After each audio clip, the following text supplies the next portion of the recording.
একটা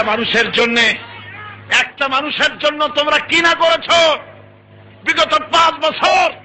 একটা মানুষের জিকির যা করছো, এতটা জিকির যদি আল্লাহর করতে, তোমাদের জন্য আল্লাহর জান্নাত ওয়াজিব হয়ে যেত। যেখানে যা পাইছে সব বঙ্গবন্ধু।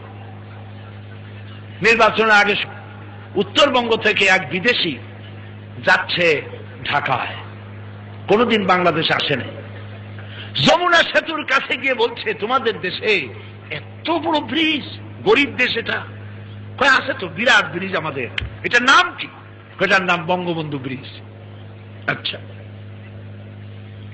ঢাকা শহরে প্রবেশ করে গুলিস্তানের মোড়ে বিরাট বিরাট বিল্ডিং দেখে অবাক হয়ে গেছে। এই জায়গার নাম কি?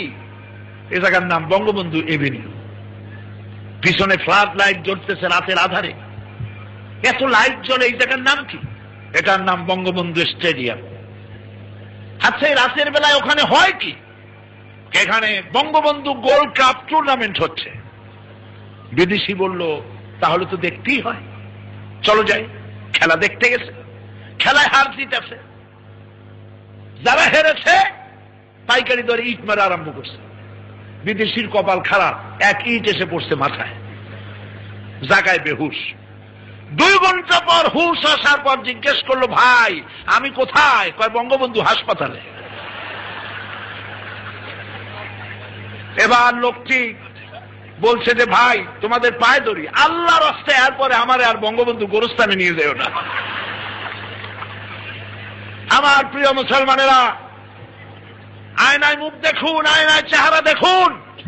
5 বছর একটা মানুষকে প্রতিষ্ঠার কাজ করেছেন, দেশ গড়ার কাজ করেন নাই।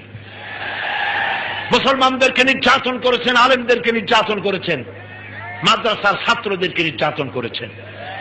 আপনারা তওবা পড়ুন, আলেমদেরকে ভালোবাসতে শিখুন, মোহব্বত করুন মানুষকে, ভারতের পা চাটা বাদ দেন।